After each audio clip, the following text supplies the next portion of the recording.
नमस्कार दोस्तों, आपका स्वागत है हमारे YouTube चैनल कॉम्पिटिटिव जोन में। हम आज इस वीडियो में मैथ के प्रश्नों को लेकर आए हैं और इस वीडियो में जितने भी प्रश्न हैं सभी प्रीवियस ईयर के हैं। तो चलिए हम स्टार्ट करते हैं। देखिए, पहला प्रश्न हमारा 213 गुणे 213 प्लस 187 गुणे 187 का मान क्या होगा। इसे बनाने के लिए आपको देखिए फार्मूला बेस प्रश्न है, ज़्यादा कुछ करने की आवश्यकता नहीं है। जैसे कि यहाँ पर ए गुने ए रहता था तो ए स्क्वायर लिखते थे, तो उसी तरह से हम यहाँ पे 213 का होल स्क्वायर लिख देंगे। क्यों? क्योंकि डबल है ना, 213 का होल स्क्वायर, फिर प्लस हो गया, तो उसी तरह से 187 का फिर होल स्क्वायर लिख देंगे। हो गया। अब यहाँ पे क्या करना है, 213 यानी कि 200 प्लस 13 कर दीजिए, 200 प्लस 13 और फिर होल स्क्वायर डालिए, फिर प्लस, फिर 187 के लिए क्या करना है, 200 में आप -13 कर दीजिए। देखिए, तब आपका 187 आता है, तो यानी कि इस तरह से हो गया। अब यहाँ पे ये समझिए कि a प्लस बी का होल स्क्वायर है ये, फिर प्लस, फिर यहाँ देखिए a माइनस बी का होल स्क्वायर है। जब भी ऐसा एक फार्मूला आता, बेस बन जाता है, तो जब आप इसको पूरा सोल्यूशन कीजिएगा तो एक फार्मूला निकल करके आएगा, ए स्क्वायर प्लस बी स्क्वायर निकल करके आएगा।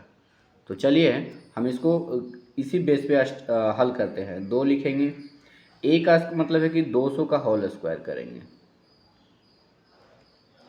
पूरा तो लिखना ही पड़ेगा मुझे क्योंकि समझाना है, नहीं तो आपको समझ में नहीं आएगा। फिर 13 का होल स्क्वायर करेंगे।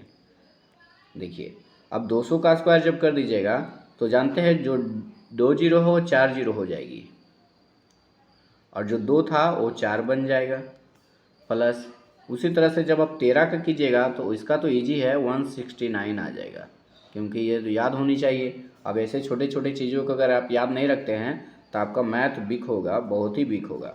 अब ये दोनों को जोड़ दीजिए। जब हम जोड़ देंगे तो 169 आपका निकल करके आएगा। अब यहाँ से 2 से गुना कर दीजिए, 9 दूनी 18 के 8 हाथ में 1, 6 दूनी 12 13 के 3 हाथ में 1,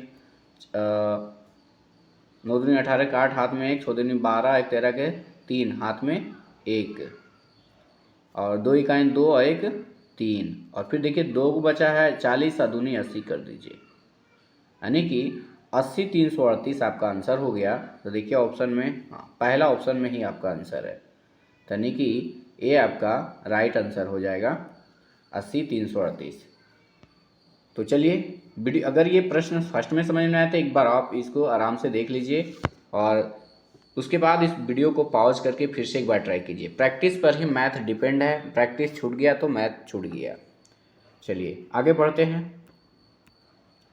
देखिए अगला प्रश्न है, एक त्रिभुज का सबसे छोटा कोण सबसे बड़े कोण, देखिए सबसे छोटा, यहाँ पे कोण मिस्टेक हो गई है, यहाँ पे कोण लिखा गया है, मुदनी सॉरी टवर्गियाना होगा। देखिए 40 डिग्री से कम है। यदि सबसे बड़ा कोण 80 है तो त्रिभुज का तीसरा कोण क्या होगा। देखिए ए बी सी 3 कोण मान लेते हैं, ए बी सी 3 कोण है। सबसे बड़ा कोण को हम ए मान लेते हैं, 80 है, ठीक है।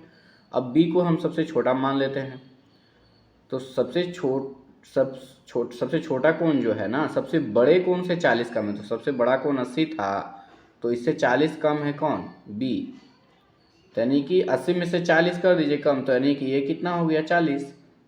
अब सी का नहीं मालूम है तो सी को निकालना है, यानी क्या करना है कि तीनों कोणों का योगफल 180 होता है, और हम ए और बी को दोनों को जोड़ देंगे तो 120।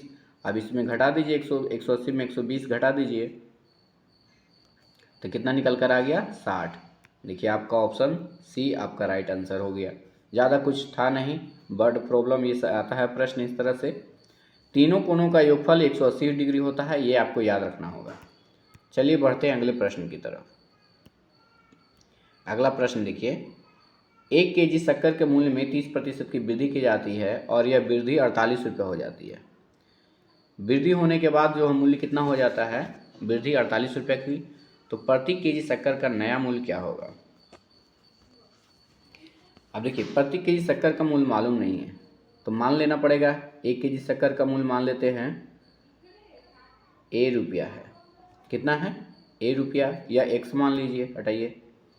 देखिए ₹100 है, तो यानी कि 1 केजी का। अब यहाँ पे 30% की वृद्धि होती है, तो वृद्धि होने के बाद क्या होगा मूल्य, तो x गुने 130/100 कर देंगे। ठीक है, ये वृद्धि होने के बाद निकल के आ रहा है। तो पहला मूल्य x है और वृद्धि होने के बाद जो है 13x/10 हो गया। अब देखिए ये दोनों को घटाइए, सॉरी यहाँ पर घटाएंगे नहीं, अभी वृद्धि होने का मतलब है कि ज़्यादा बड़ा हो गया ना, तो इसको पहले हम लिखे देते हैं। चलिए 13x/10 लिखा गया। अब वृद्धि में जो वृद्धि होने के बाद मूल्य और पहले वाला मूल्य है उसको जो घटा कर 48 रुपया की वृद्धि हुई है, यानी कि 13x/10 माइनस x बराबर 48। अब हल कीजिए इसको। देखिए 10 इकाई 10, 13x में से 10 गया तो आपका 3x बच गया और बटा 10 बराबर कितना है आपका 48। काटिए इसको, 16×3 = 48, 16 क्रॉस मल्टीप्लाई। अगर ये सब छोटे छोटे चीज़ों को नहीं जानते हैं तो कैलकुलेशन वीक है आपका। 160 रुपया आ गया, यानी कि 160 आया किसका, x का वैल्यू। अभी हमें पूछा है शक्कर का नया मूल्य, तो नया मूल्य जो हमारा निकल कर आया है वो 13x/10 है। कितना है, 13x/10 है। तो x का वैल्यू जो 160 आया है यहाँ पे पुट कर देंगे, यानी रख देंगे। तो 0 से 0 कैंसिल हो गया और देखिए 16×3 = 48 के 8 हाथ में बच गया 4 और 16 का 16 और 4 20 हो गया, यानी कि 208 रुपये आपका आंसर हो गया। ऑप्शन डी आपका राइट आंसर है। ये समझ में नहीं आया तो एक बार फिर से वीडियो को देखिएगा तो हो जाएगा। चलिए बढ़ते हैं अगले प्रश्न की तरफ। देखिए अगला प्रश्न है, देखिए 3 संख्याओं का योग 67 है। यदि पहली संख्या दूसरी का अनुपात 3:5 है और दूसरी संख्या तीसरी संख्या का अनुपात 4:7 है तो दूसरी संख्या क्या होगी। देखिए बनाना बिल्कुल आसान है इसे, लेकिन थोड़ा सा इसमें कुछ प्रोसेस है, उसको जानकारी रखना ही होगा।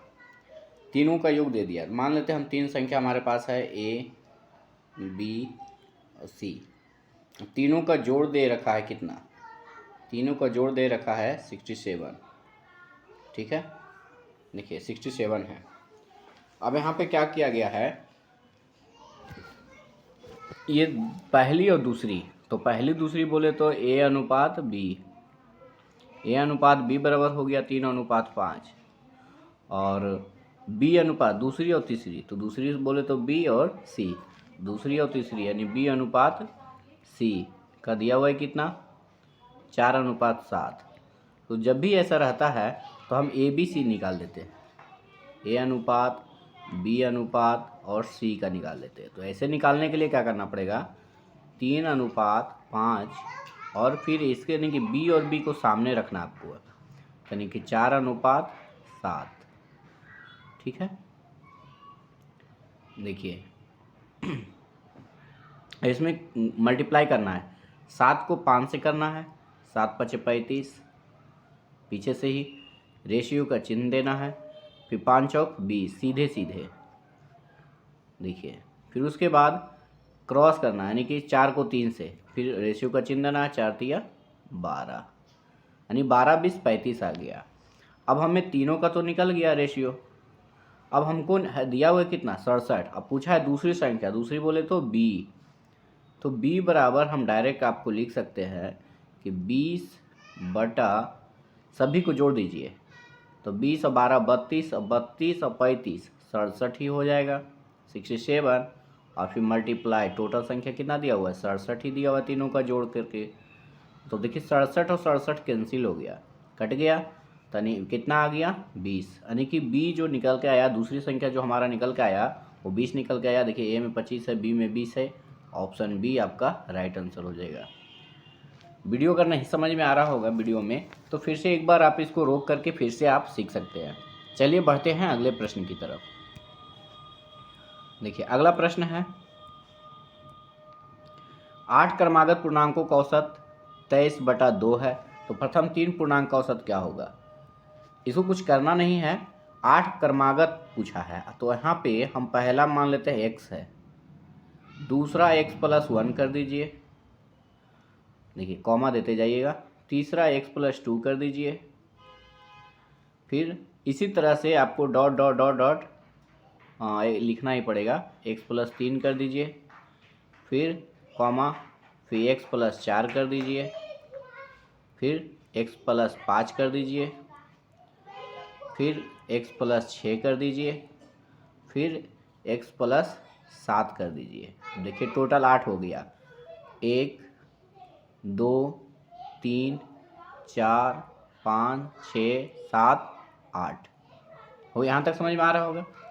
आ गया। अब देखिए क्या है, औसत दिया हुआ 8 क्रमागत का, नहीं सबको जोड़ दीजिए, औसत में सबको जोड़ करके 23/2 में 8 से गुना कर देंगे, तो यहाँ पे जो है सभी को जोड़ दीजिए। तो देखिए 1x 1 2 3, पहले x देखिए कितना है, 1 2 3 4 5 6 7 8, तो 8x लिख देंगे यहाँ पर। फिर अब अंक को जोड़िए, 1 2 3 3 6 4 10 5 15 6 21 21 7 28 हो गया। अब बाकी जो है 23/2 है, कितना है 23/2, और ये औसत दिया हुआ है तो इसमें 8 से हम मल्टीप्लाई करेंगे तब भी कुल होगा योग। अब 4 दूनी 8, अब हो गया यहाँ पे 8x बराबर 23 चौक 92 होता है, नहीं 92 में 28 घटा दीजिए, 12 में से 8 गया तो 4, और ये बच गया 8 में से 2 गया तो 6। अब काट भी सकते हैं डायरेक्ट, 8 8 64, x बराबर कितना हो गया 8। ये ऑब्जेक्टिव प्रश्न है ना, तो इसमें ऐसा नहीं कि हम मेथड से नहीं चल रहे हैं, यहाँ पर डायरेक्ट आप x का मान कितना आ गया 8 आ गया। तो पूछा है क्या, प्रथम 3 पूर्णांक का औसत। देखिए 3 पूर्णांक का औसत पूछा है आपसे, प्रथम 3 पूर्णांक, तो प्रथम देखिए 3 वो 1 2 और 3, तो यहाँ पर आप देखिए प्रथम 3 पूर्णांक का औसत, यानी 1 2 3x प्लस, और कितना हो जाएगा 1 और 2 3। अब यहाँ पर हल कर दीजिए, 3 गुने x का मान कितना आ गया 8, अब प्लस 3, तो 8 या 24 और 3, 8 या 24 और 3 कितना हो गया 27 हो गया, कितना निकल कर आ गया है 27। अब आपको यहाँ पर क्या करना है, ये टोटल तो 27 आ गया, लेकिन हमें एवरेज चाहिए, क्या चाहिए औसत। तो औसत चाहिए तो आपको क्या करना पड़ेगा, भाग देना पड़ेगा। देखिए क्या करना पड़ेगा यहाँ पर, तो भागा देना पड़ेगा, तो यहाँ पर देते हैं, थोड़ा सा स्पेस नहीं है, तो 27 में 3 से ही भाग दे दीजिए, तो 9 या 27, यानी आपका जो आंसर आ गया 9 आ गया, ऑप्शन सी आपका राइट हो गया। चलिए बढ़ते हैं अगले प्रश्न की तरफ। अगला प्रश्न है, देखिए किसी राशि पर 8 महीनों के लिए प्रति वर्ष 6% की दर पर साधारण ब्याज 340, तो राशि का मान क्या है। राशि मुझे पता नहीं है क्या है, तो राशि को हम x मान लेंगे, ठीक है। फिर उसके बाद कितने महीने के लिए है, 8 महीने के लिए है, फिर 6% है, महीना को ईयर में तोड़ दीजिए, तो ईयर में तोड़ने के लिए 12 से भागा देना होगा, और फिर गुने 100, और टोटल जो आपका दिया हुआ है साधारण ब्याज 340 दिया हुआ है, PRT ही होता है ना। आप इसको काट सकते हैं, 6 दूनी 12, 4 दूनी 8 हो गया कंप्लीट। आप यहाँ से काट दीजिए इसको, 2 दूनी 4 और 50 दूनी 100, और फिर 2 से इसको काट दीजिए, 17 दूनी 140, यानी कि 170 गुने 2 की जगह तो 340। अब यहाँ पे 50 गुने 170 कर दीजिए, तो 0 फिर 0 और 17 × 5 = 85, यानी 8,500 रुपये आपका आ गया। इस प्रश्न का भी राइट आंसर ऑप्शन सी हो जाएगा। ज़्यादा टफ नहीं है, इजी प्रश्न है, बट कुछ प्रश्नों में लॉजिक ज़रूर है। देखिए अगला प्रश्न, देखिए एक विक्रेता एक वस्तु बेच करके क्रय मूल्य पर 60% का लाभ प्राप्त करता है, तो विक्रय मूल्य पर लाभ प्रतिशत क्या होगा। यानी कि देखिए क्या करना है कि एक वस्तु बेच के क्रय मूल्य पर, तो क्रय मूल्य हमें मालूम नहीं है, तो जब क्रय मूल्य मालूम नहीं है तो इसके लिए हम 100 मान लेते हैं क्रय मूल्य हमारा। अब क्रय मूल्य पर बेचा तो 100 यानी कि 60% लाभ हुआ, तो देखिए प्रॉफिट हमारा 60% है, तो एसपी कितना हो जाएगा, यानी विक्रय मूल्य कितना हो जाएगा, 160 हो जाएगा। अब यहाँ पे विक्रय मूल्य पर लाभ पूछा गया है, लाभ प्रतिशत। तो देखिए अब ये दोनों में कीजिए, तो विक्रय मूल्य पर लाभ प्रतिशत पूछने का मतलब है कि ये जो हमारा क्रय मूल्य बन जाएगा, ध्यान दीजिएगा, तो 60/160 और गुने 100 कर देना होगा, क्योंकि विक्रय मूल्य पर ही पूछा है। लाभ प्रतिशत वाला फॉर्मूला होता है लाभ गुने 100 क्रय मूल्य, लेकिन क्रय मूल्य का काम हमारा अभी विक्रय मूल्य कर रहा है, इसीलिए यहाँ पे 160 रखे हैं। ठीक है, अब यहाँ पे कैंसिल हो गया, 3 दूनी 6 हो गया, 8 दूनी 16 हो गया, फिर 2 हो गया, फिर 25 हो गया। अब देखिए 25 गुने 3 कर दीजिए 75, अब बटा 2 कर दीजिए, तो 75 का आधा जब कीजिएगा तो 37.5 आएगा, यानी कि आपका 37.5% आंसर होना चाहिए। हाँ, ऑप्शन ए में है। चलिए चलते हैं अगले प्रश्न की तरफ। देखिए अगला प्रश्न है, एक वस्तु का अंकित मूल्य 500 है और विक्रय मूल्य 300 है, तो छूट क्या होगा। अंकित मूल्य 500 है, विक्रय मूल्य 300 है, तो घटा दीजिए ना, तो घटा करके कितना होगा, 500 में 300 चला गया तो कितना बच गया, 200। अब 200 बटा 500 कर दीजिए, निकालने का तो यही मेथड है, गुने 100 कर देंगे, डिस्काउंट बराबर, ये डिस्काउंट प्रतिशत की बातें कर रहे हैं। तो 2 कैंसिल हो गया, फिर 20 बचे, 100 हो गया, 20 दूनी 40%। ज़्यादा टफ नहीं है, यानी कि आपका इसमें से ऑप्शन नहीं दिख रहा है, यानी कि 12 है, 20 है, 25 है, तो इसलिए ऑप्शन डी आपका राइट आंसर हो जाएगा, 40%। अगला प्रश्न देखिए, राम और श्याम ने 5600 रुपये के लिए काम का जिम्मा लिया है। ध्यान दीजिएगा, राम ने 5 दिन किया, श्याम ने 9 दिन में कर सकता है। एक साथ काम किया है तो राशि का अंतर कितना है। कुछ नहीं करना है, राम के लिए देखिए आर लिख रहे हैं, श्याम के लिए देखिए एस लिख रहे हैं। राम जो है 5 दिन किया है और श्याम भी कितना किया है, 9 दिन किया है। अब यहाँ पे हिस्सा की बात कर रहे हैं, यानी कि पैसा निकालना है, तो एक दिन का इसको निकाल लीजिए, तो 1/5 और रेशियो निकाल दीजिए 1/9। जब इसको हल करेंगे तो 9 इकाई 9 हो जाएगा और फिर 5 इकाई 5 हो जाएगा, यानी 9:5 निकल कर आया। यहाँ से देखिए 9 से यहाँ से मल्टीप्लाई कर दीजिए, एलसीएम लीजिएगा तो 45 होगा। देखिए ये 45 हुआ, 5 से भागा दिए तो 9 आया, फिर 9 से भागा दिए तो 5 आया। अगर ये सब नहीं आ रहा है तब तो फिर प्रॉब्लम हो जाएगा। चलिए 9:5 आ गया। अब पूछा है कि हिस्सा का अंतर कितना है, तो टोटल पैसा कितना है, 5600 है। ये दोनों में अंतर कर दीजिए, डिफरेंस मनी का डिफरेंस बराबर 9 में से 5 गया तो 4 बटा, फिर 9 5 कितना हो गया, 14। अब टोटल कितना है, 5600 रुपया है। काट दीजिए, 14 चौक 56 कितना हो गया, 400। 400 को 4 से गुना कर दीजिए तो कितना आ गया आपका, 1600। यानी कि इस प्रश्न का राइट आंसर ऑप्शन बी हो जाएगा, 1600 रुपया। चलिए बढ़ते हैं अगले प्रश्न की तरफ। अगला प्रश्न देखिए, एक समबाहु त्रिभुज की एक भुजा दिया हुआ है 8 सेंटीमीटर, तो उसका क्षेत्रफल पूछा गया है। क्या पूछा है आपसे, क्षेत्रफल। बिल्कुल आसान है, अगर नहीं याद है फार्मूला तो बड़ा मुश्किल हो जाएगा बनाना। मुश्किल नहीं, फिर लॉन्ग मेथड से आप बना सकते हैं, और फिर क्या बोलते हैं, a√s-a-s-b-s-b करके। तो देखिए यहाँ भी 8 है, यहाँ भी 8 है, यहाँ भी 8 है, लेकिन अगर हमें फार्मूला याद होती है तो इजी से बन जाता है। एरिया बराबर √3/4 गुने भुजा स्क्वायर। तो भुजा कितना, 8, तो 8 8 64, काट दीजिए, 16 चौका 64, यानी कि 16√3। 16√3 आपका आंसर हो गया, ऑप्शन ए इसका राइट आंसर हो जाएगा। फार्मूला नहीं जानते हैं तो याद कर लीजिए, √3/4 गुने भुजा स्क्वायर, ये आपका फार्मूला होता है। चलिए बढ़ते हैं अगले प्रश्न की तरफ। देखिए अगला प्रश्न है, एक वृत्त का क्षेत्रफल है 346.5 सेंटीमीटर स्क्वायर, तो यहाँ परिधि, वृत्त की परिधि पूछा है। यहाँ पर क्या पूछा गया है, वृत्त की परिधि।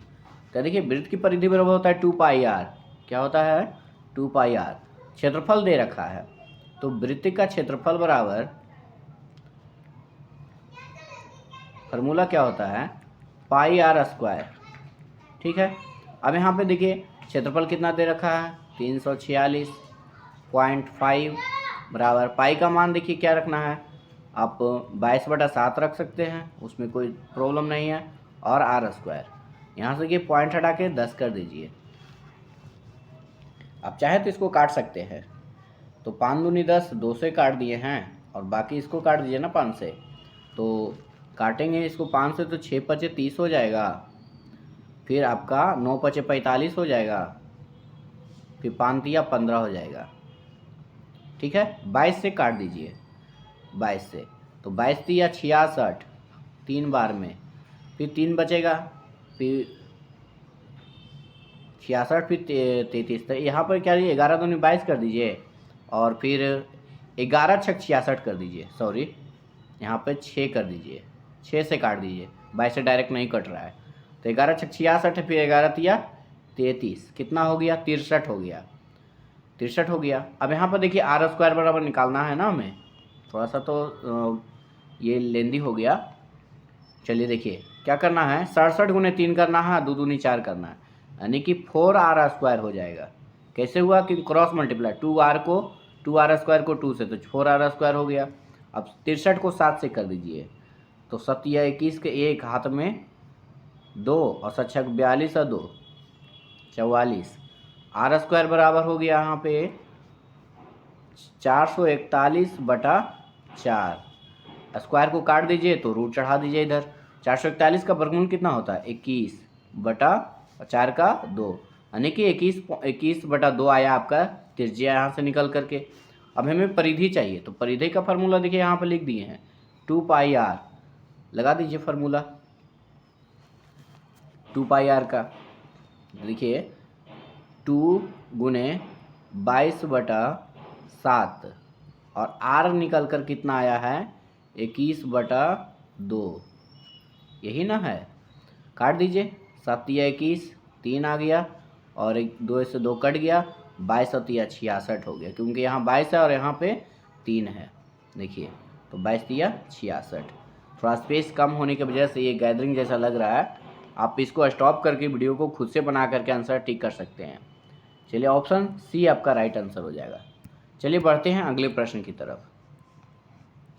देखिए अगला प्रश्न है, tan 45 प्लस 1/√2 का मान क्या होगा। बिल्कुल आसान है, tan 45 का मान ये आपको याद रखना अनिवार्य है, 1, फिर प्लस, फिर 1/√2। अब यहाँ फिर से भिन्न का जोड़ कर दीजिए, LCM √2 हो गया, फिर 1 प्लस, सॉरी 2 √2 यहाँ पे लिखाएगा, फिर प्लस 1। ये आपका इस तरह से आ गया, लेकिन इस तरह से नहीं करना है, फिर आपको एक स्टेप और बढ़ना है, यानी इसको बोलते हैं हर का परिमेयकरण करके। तो √2 को ऊपर से गुना कर दीजिए, √2 को भी नीचे में कर दीजिए। चलिए √2 को √2 से कीजिए गुना, तो 4 का वर्गमूल 2 हो जाएगा। √2 को 1 से कीजिए तो √2 ही होगा और बटा 2 हो जाएगा, क्योंकि 2 दूनी 4 और 4 का वर्गमूल 2। इसलिए आंसर ये हो जाएगा आपका, और इससे आगे नहीं बढ़ सकता है, इसलिए ऑप्शन डी इसका राइट आंसर हो जाएगा। कंप्लीट हो गया आपका ये प्रश्न। फिर अब मिलते हैं नेक्स्ट वीडियो में, लेकिन इन प्रश्नों को आप तो पहले वीडियो को पॉज करके सभी प्रश्नों को एक बार फिर से हल कर दीजिए, क्योंकि मैथ जो है प्रैक्टिस के ऊपर डिपेंड करता है। अगर प्रैक्टिस नहीं रहेगा तो एग्जामिनेशन हॉल में हम फार्मूला भूल जाते हैं, तो फिर कैलकुलेशन का मेथड भूल जाते हैं और फिर हमें उस प्रश्नों को फिर उबाऊ टाइप का लगता है और फिर उसे छोड़ देते हैं। चलिए ठीक है, फिर मिलते हैं नेक्स्ट वीडियो में, तब तक के लिए जय हिंद।